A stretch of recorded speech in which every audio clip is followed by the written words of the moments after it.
जय हिंद साथियों, नमस्कार। एक बार आप सभी साथियों का फिर से स्वागत है आपके अपने यूट्यूब चैनल एग्जाम गुरु सेंटर में। साथियों, आज है 3 जनवरी। 3 जनवरी 2025 के जितने भी महत्वपूर्ण करंट अफेयर्स क्वेश्चन बनेंगे उन्हें हम आप सभी साथियों तक शेयर कर रहे हैं। आप सभी साथी सेशन को पूरा देखिएगा। अगर पसंद आए तो एक लाइक अवश्य करिएगा। ठीक है साथियों, सेशन स्टार्ट करते हैं। देखते हैं पहला प्रश्न है, हाल ही में विश्व अंतर्मुखी दिवस कब मनाया गया? 1 जनवरी, 2 जनवरी, 31 दिसंबर या इनमें से कोई नहीं? साथियों, सही उत्तर होगा ऑप्शन नंबर बी, 2 जनवरी। हाल ही में विश्व अंतर्मुखी दिवस 2 जनवरी को मनाया गया। साथियों, विश्व अंतर्मुखी दिवस हर साल 2 जनवरी को मनाया जाता है, जो अंतर्मुखी लोगों की अनोखी अनूठी ताकत और गुणों का जश्न मनाने के लिए समर्पित एक विशेष अवसर है। यह दिन अंतर्मुखी लोगों की शांत शक्ति, आत्मनिरीक्षण करने की प्रवृत्ति का सम्मान करता है। यह समाज में अंतर्मुखी लोगों की महत्वपूर्ण भूमिका के बारे में जागरूकता भी बढ़ाता है। आगे बढ़ते हैं, अगला प्रश्न देखते हैं। हाल ही में UIDAI यानी unique identification authority of India के नए CEO का पदभार किसने संभाला है? भुवनेश कुमार, अमित अग्रवाल, के शिवान या इनमें से कोई नहीं? साथियों, सही उत्तर होगा option number first, Bhuvnesh Kumar. हाल ही में IAS अधिकारी भुवनेश कुमार, जो उत्तर प्रदेश कैडर के 1995 बैच के अधिकारी हैं, इन्होंने साथियों 1 जनवरी 2025 को भारतीय विशिष्ट पहचान प्राधिकरण के CEO का पदभार संभाला है। UIDAI, जो आधार का संचालन करता है, भारत की डिजिटल पहचान संरचना में महत्वपूर्ण भूमिका निभाता है। आगे बढ़ते हैं साथियों, अगला प्रश्न देखते हैं। हाल ही में ASSOCHAM के महासचिव किसे नियुक्त किया गया है? यानी हाल ही में associated chambers of commerce and industry of India के महासचिव कौन बने हैं? मनीष सिंघल, दीपक सूद, वी सुब्रमण्यम या इनमें से कोई नहीं? साथियों, सही उत्तर होगा option number first, Manish Singhal. हाल ही में भारतीय वाणिज्य एवं उद्योग मंत्रालय, जो भारत के सबसे पुराने शीर्ष व्यावसायिक मंडलों में से एक है, जिसकी स्थापना 1920 ईस्वी में हुई थी, उसके जो महासचिव बने हैं मनीष सिंघल, महासचिव नियुक्त किए गए हैं, जिनके पास साथियों 35 वर्ष से अधिक का अनुभव है। दीपक सूद का स्थान लिए हैं, जिन्होंने 5 वर्षों तक सेवा की और मंडल के संचालन में सुधार कर एक मजबूत वित्तीय नींव छोड़ी है। महत्वपूर्ण है साथियों, याद रखिएगा।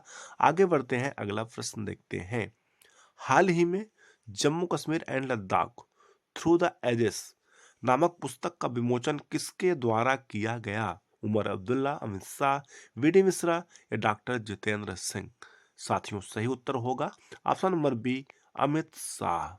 हाल ही में श्री अमित शाह ने 2 जनवरी 2025 को नई दिल्ली में Jammu Kashmir and Ladakh through the ages नामक पुस्तक का विमोचन किए। केंद्रीय शिक्षा मंत्री श्री धर्मेंद्र प्रधान मुख्य अतिथि थे। पुस्तक में साथियों जम्मू कश्मीर और लद्दाख 3000 से वर्षों से अधिक के इतिहास का वर्णन है। इसमें 7 खंडों में विभाजित किया गया है, जो विशेषज्ञों और सामान्य पाठकों दोनों के लिए उपयुक्त जानकारी प्रदान करता है। साथियों, बात आई है जम्मू कश्मीर की।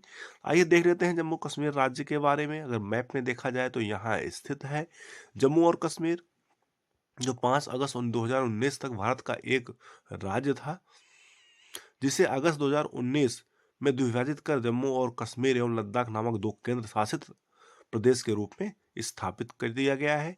साथियों, केंद्र शासित प्रदेश बना है 31 अक्टूबर 2019 को। राजधानी है श्रीनगर। मई से अक्टूबर तक। जम्मू है साथियों नवंबर से अप्रैल तक। टोटल जो डिस्ट्रिक्ट है 20 यानी 20 है। उपराज्यपाल है मनोज सिन्हा। मुख्यमंत्री है उमर अब्दुल्ला। विधायिका में विधानसभा की साथियों 114 सीटें हैं।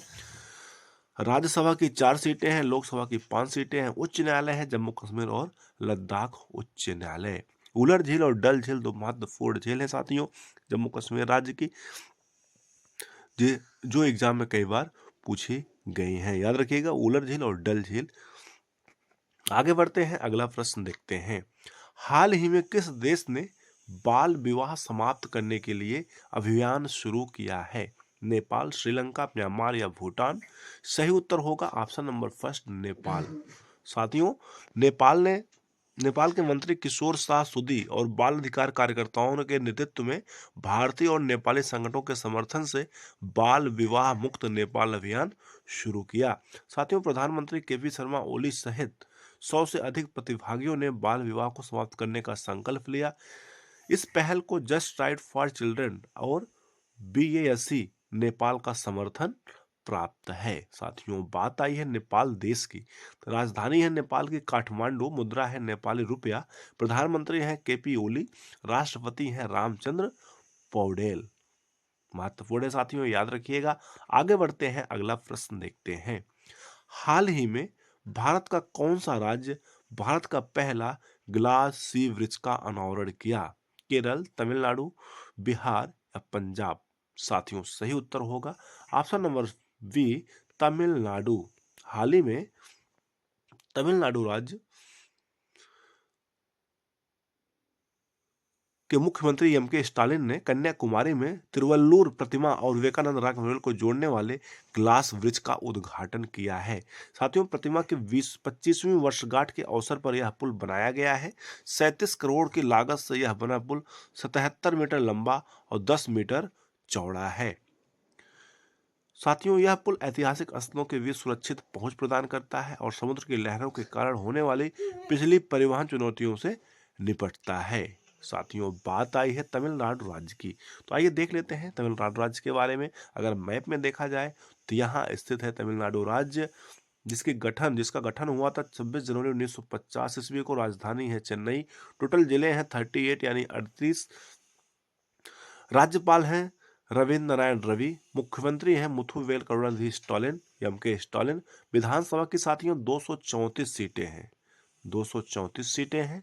लोकसभा की 39 सीटें हैं। राज्यसभा की टोटल 18 सीटें हैं। उच्च न्यायालय है साथियों मद्रास उच्च न्यायालय। याद रखिएगा, ये फैक्ट एग्जाम में कई बार पूछे जा चुके हैं। लोकसभा, राज्यसभा या विधानसभा की सीटें, कैपिटल, टोटल डिस्ट्रिक्ट कितने हैं, मुख्यमंत्री और राज्यपाल कौन है, गठन कब हुआ था, स्पेशली रेलवे के एग्जाम में साथियों कई बार पूछा गया है, इसलिए इसे याद रखिएगा, इग्नोर ना करिएगा। आगे बढ़ते हैं, अगला प्रश्न देखते हैं। हाल ही में बितुल कुमार को किस बल का महानिदेशक नियुक्त किया गया है? सीआरपीएफ, बीएसएफ, एसएसबी या सीआईएसएफ? साथियों, सही उत्तर होगा ऑप्शन नंबर फर्स्ट, सीआरपीएफ। हाल ही में उत्तर प्रदेश कैडर के 1993 बैच के आईपीएस अधिकारी विपुल कुमार को 31 दिसंबर 2024 को अनीश दयाल सिंह की सेवानिवृत्ति के बाद सीआरपीएफ का कार्यवाहक महानिदेशक नियुक्त किया गया है। विपुल कुमार वर्तमान में साथियों सीआरपीएफ के विशेष महानिदेशक के रूप में कार्यरत हैं। विपुल कुमार को राष्ट्रपति पुलिस पदक 2021 में और पुलिस पदक 2009 में सहित कई सम्मान मिले हैं। महत्वपूर्ण है साथियों, याद रखिएगा। सीआरपीएफ जिसकी स्थापना 1939 ईस्वी में हुई थी। प्रेजेंट टाइम में जो हेडक्वार्टर है साथियों न्यू दिल्ली में है। आगे बढ़ते हैं, अगला प्रश्न देखते हैं। हाल ही में भारत और किस देश के बीच सूर्य किरण सैन्य अभ्यास शुरू हुआ? नेपाल, श्रीलंका, म्यांमार या इनमें से कोई नहीं? साथियों, सही उत्तर होगा ऑप्शन नंबर फर्स्ट, नेपाल। हाल ही में लुम्बिनी प्रांत के रूपंदेही में 18वां सूर्य किरण सैन्य अभ्यास शुरू हुआ, जिसमें जंगल युद्ध, आतंकवाद निरोध, शांति स्थापना, आपदा राहत, पर्यावरण संरक्षण पर ध्यान केंद्रित किया गया है। साथियों, इसमें नेपाल की श्री जंग बटालियन और भारत की 11वीं गोरखा राइफल शामिल है। 2010 में शुरू किया गया अभ्यास सुरक्षा, सांस्कृतिक संबंधों और पेशेवर सहयोग को मजबूत करता है। साथियों, अब बात आई है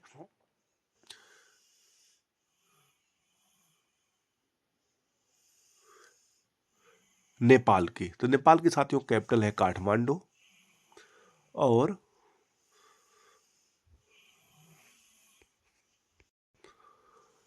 मुद्रा है नेपाली रुपया।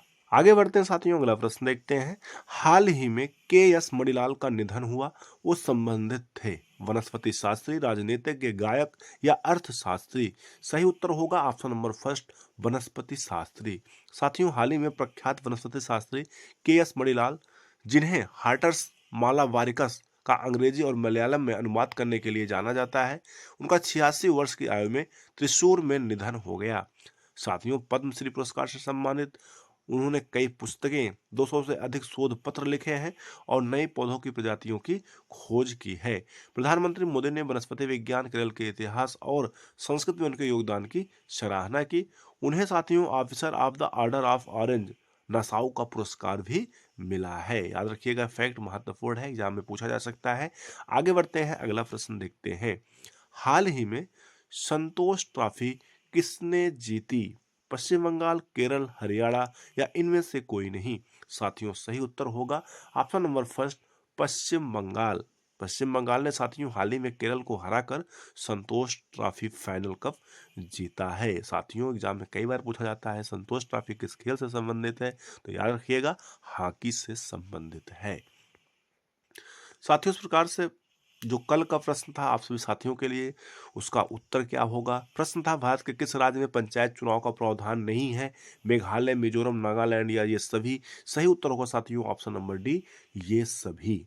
साथियों, अगर राज्य की बात किया जाए तो मेघालय, मिजोरम और नागालैंड तीनों राज्य में पंचायत चुनाव का प्रावधान नहीं है। अगर यूटी यानी केंद्र शासित राज्य की बात किया जाए तो दिल्ली में साथियों पंचायत चुनाव का प्रावधान नहीं है। महत्वपूर्ण फैक्ट है, याद रखिएगा। साथियों, आज का प्रश्न है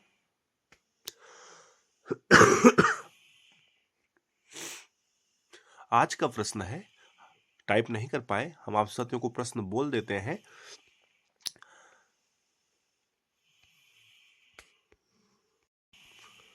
राष्ट्रीय मानवाधिकार दिवस कब मनाया जाता है? 4 ऑप्शन है, 10 दिसंबर, 1 जनवरी, 15 अक्टूबर या 5 फरवरी। क्या होगा उत्तर? आप सभी साथी कमेंट सेक्शन में लिखकर अवश्य बताइएगा। एक बार प्रश्न फिर से रिपीट करते हैं, राष्ट्रीय मानवाधिकार दिवस कब मनाया जाता है? ठीक है साथियों, इस प्रकार से सेशन कंप्लीट हुआ। हमें उम्मीद है आप सभी साथियों को सेशन अवश्य पसंद आया होगा। अगर पसंद आएगा तो लाइक करिएगा। अगर चैनल पर पहली बार आए हैं तो साथियों सब्सक्राइब कर लीजिएगा, साथ में बेल आइकन प्रेस करिएगा, जिससे कोई न्यू वीडियो बनती है तो आप सभी साथियों तक नोटिफिकेशन के माध्यम से सबसे पहले प्राप्त हो। ठीक है साथियों, thanks for watching. Exam Guru funder परिवार से जुड़ने के लिए बहुत बहुत धन्यवाद। शेयर करिए और भी साथी जुड़े और अच्छी तैयारी कर सकें। धन्यवाद साथियों, जय हिंद। मिलते हैं नेक्स्ट सेशन में, तब तक के लिए बेस्ट ऑफ लक।